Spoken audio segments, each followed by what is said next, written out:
할렐루야. 오늘도 삼성 예배 가운데 나오신 여러분들을 진심으로 환영합니다. 오늘도 함께 찬양으로 먼저 나아가도록 하겠습니다. 예수를 나의 구주 삼고입니다. 우리가 다른 것을 구주 삼는 것이 아니라 예수님을 구세주 삼는 우리가 되기를 소망합니다.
할렐루야.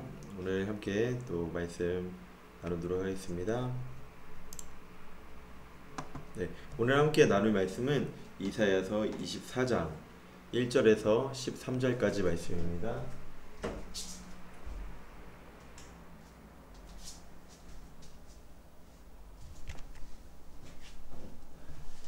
주님께서 땅을 텅 비게 하시며 황폐하게 하시며 땅의 표면을 뒤엎으시며 그 주민을 흩으실 것이니 이 일이 백성과 제사장에게 똑같이 미칠 것이며 종과 그 주인에게 하녀와 그 안주인에게 사는 자와 파는 자에게 빌려주는 자와 빌리는 자에게 이자를 파는 자와 이자를 내는 자에게 똑같이 미칠 것이다.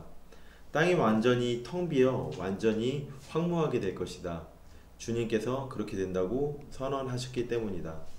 땅이 메마르며 시든다. 세상이 생기가 없고 시든다. 땅에서 높은 자리를 차지한 자들도 생기가 없다. 땅이 사람 때문에 더럽혀진다. 사람이 율법을 어기고 법령을 거슬려서 영원한 언약을 깨뜨렸기 때문이다. 그러므로 땅은 저주를 받고 거기에서 사는 사람이 형벌을 받는다. 그러므로 땅의 주민들이 불에 타서 살아남는 자가 얼마 되지 않을 것이다. 새 포도주가 마르며 포도나무가 시든다. 마음의 기쁨이 가득 찼던 사람들이 모두 탄식한다. 소구를 치는 흥겨움도 그치고 기뻐 뛰는 소리도 멎고 수금 타는 기쁨도 그친다. 그들이 다시는 노래하며 포도주를 마시지 못할 것이고 독한 술은 그 마시는 자에게 쓰디쓸 것이다. 무너진 성읍은 황폐한 그대로 있고 집들은 모두 닫혀 있으며 들어가는 사람이 하나도 없을 것이다.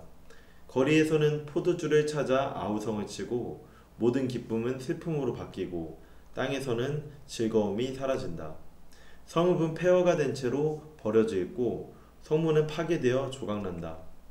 이 땅에 이러한 일이 일어나고 거기에 사는 백성에게 이러한 일이 일어날 것이니 마치 올리브 나무를 떤 다음과 같고 포도나무에서 포도를 거둔 뒤에 남은 것을 주울 때와 같을 것이다. 네, 할렐루야. 오늘은 흩으시는 하나님이라는 제목으로 하나님 말씀 같이 나누도록 하겠습니다. 예, 여기가 조금 상처가 났습니다. 또 우리 둘째가 이렇게 하는 바람에 자꾸만 상처가 생깁니다. 우리가 공의의 하나님에 대해서 조금 생각을 해야 될 필요가 있습니다. 공의로우신 하나님. 예. 오늘 본문은 이제 어떤 한 민족을 지칭하는 것이 아니라 모두에게 이야기하는 것입니다. 우리는 때로는 그렇게 생각할 때가 있습니다. 주님이 어느 때까지 참을 것인가? 내가 이 정도 하면은 이제 나를 가만히 놔두지 않지 않을까? 라고 생각을 할 때가 많이 있죠. 그럼에도 불구하고 우리는 또 다른 한켠에 어떤 마음을 가지고 있어요? 주님, 저를 불쌍히 여겨주시옵소서, 저를 심판하지 말아주시옵소서 하는 마음을 또 가지고 있을 때가 있습니다. 여러분들은 어떤 마음을 가지고 있습니까? 지금 이제 쾌락으로 살아가던 이들에게 이제 그 쾌락을 더 이상 즐기지 못하는 그런 상황 가운데 되었습니다. 이런 상황과 이런 조건이 되었을 때 여러분들은 어떻게 반응을 하고 계십니까? 먼저 1절부터 보면요, 주님께서 땅을 텅 비게 하시며 황폐하게 하시며 땅의 표면을 뒤엎으시며 그 주민을 흩으실 것이니 이 일이 백성과 제사장에게 똑같이 미칠 것이며 종과 그 주인에게, 하녀와 그 안주인에게, 사는 자와 파는 자에게, 빌려주는 자와 빌리는 자에게, 이자를 받는 자와 이자를 내는 자에게 똑같이 미칠 것이라는 거예요. 황폐하게 하시며 흩으실 것인데 그 다음에 땅이 완전히 텅 비어 완전히 황무하게 될 것이다. 주님께서 그렇게 선언하셨기 때문이다 라고 이렇게 이야기를 하고 있습니다. 어떤 심판을 받을 때 차별 없는 심판이 기다리고 있다라는 것이죠.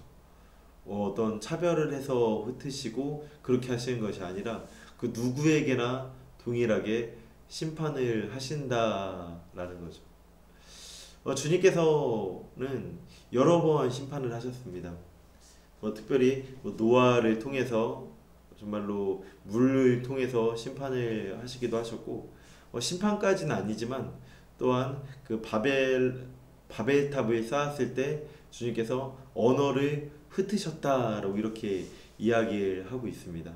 이렇게 주님께서는 모이게도 하실 수 있지만 또 흩어지게도 하실 수 있다라는 거죠. 그러니까 우리가 때로는 연합이 필요합니다. 함께 모여야 되고 함께 또 하나가 되고 그렇게 해야 되는데 그 연합이 주님께서 기뻐하시는 연합이 아니라 같이 만나서 주님께서 기뻐하지 않는 행동들 위주로 한다면은 그것은 오히려 주님께서 흩으시기에 딱 좋다라고 할 수 있습니다. 네. 주님께서는 어떤 그 죄를 그냥 무조건 봐주시는 분이 아니라 때로는 심판하시고 때로는 말씀하시고 그것에 대해서 이제 징계하시고 그런 분이라는 사실을 우리가 기억을 해야 됩니다. 원인에 대해서 이야기를 먼저 하고 있는데요. 땅이 메마르며 시든다. 세상이 생기가 없고 시든다. 땅에서 높은 자리를 차지한 자들도 생기가 없다. 뭐 지금 뭐 이거대로면 참 안타깝죠. 땅이 사람 때문에 더럽혀진다. 네, 지금도 그러고 있다라고 볼 수 있죠. 사람이 율법을 어기고 법령을 거슬러서 영원한 언약을 깨뜨렸기 때문이다. 결국에는 심판받는 이유는 뭐라고요? 율법을 어기고 법령을 거슬려서 영원한 하나님과의 언약을 먼저 깨뜨렸기 때문이다. 그렇기 때문에 땅이 저주를 받고 거기 사는 사람이 형벌을 받을 것이다. 그러므로 땅의 주민들이 불에 타서 살아남는 자가 얼마 되지 않을 것이다 라고 그렇게 이야기를 하고 있습니다. 주님은 우리하고 늘 약속하시고 늘 말씀하시고 늘 관계 맺기를 원하십니다. 그럼에도 불구하고 우리는 어떻게 살아갈 때가 많아요? 그 주님께서 말씀하신 그것들 가운데 그거를 신뢰하지 않고 자꾸 내가 하고 싶은 대로 내 욕심대로만 살아가려고 할 때가 많이 있습니다. 우리가 그런 마음들 가운데 있다면은 그런 마음들과 때로는 좀 싸워야 할 필요가 있어요. 그런 마음들을 다 내려놓고 온전히 주님만을 따르고 온전히 주님만을 믿고 의지하면서 나아갈 필요가 있다라는 것을 기억해야 됩니다. 우리가 다른 것을 따라가면 안 돼요. 다른 것을 따라가는 것이 아니라 주님의 말씀을 따라가야 된다는 것을 믿으시기 바랍니다. 또 7절부터 보면요. 그렇게 심판의 어떤 결과를 이야기를 하는 건데 새 포도주가 마르며 포도나무가 시든다. 마음에 기쁨이 가득 찼던 사람들이 모두 탄식한다. 소구를 치는 흥겨움도 그치고 기뻐지는 소리도 멎고 수금을 타는 기쁨도 그친다. 그들이 다시는 노래하며 포도주를 마시지 못할 것이고 독한 술은 그 마시는 자에게 쓰디 쓸 것이다 라고 이렇게 이야기하죠. 주님께서 심판하시면은 주님께서 이제 심판이 내려오면은 심판이 임하면은 우리가 그동안은 누리고 당연시 생각하고 기쁘고 즐거웠던 것들이 다 없어진다라는 거예요. 그것들이 즐거움과 기쁨에서 이제 아픔과 고통과 고난으로 변한다라는 거죠. 이 일련의 과정을 통해서 우리가 기억을 해야 될 것은 뭐냐면요.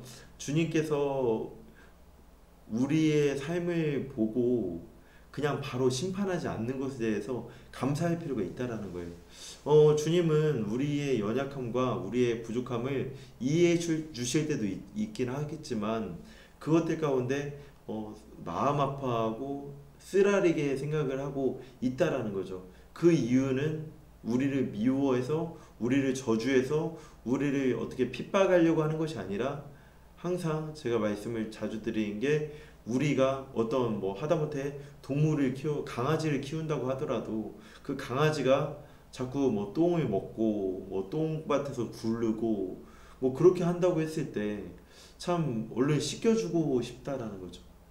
우리가 주님 보시기에도 그렇다라는 거예요. 주님이 우리를 심판한다라고 생각하면은 늘 걱정과 염려와 왜 주님이 날 이렇게 하시지라고 생각하는데 우리의 보이진 않겠지만 우리의 그 몸 가운데 예를 들면 똥이 막 잔뜩 묻어 있다고 생각을 해봐요.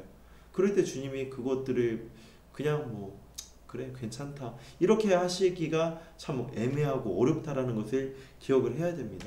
주님은 우리를 너무나 사랑하시고 우리가 잘 되기를 바라시고 그런다는 것을 믿고 나아가야 돼요. 근데 우리는 늘 그거를 믿지 않아요.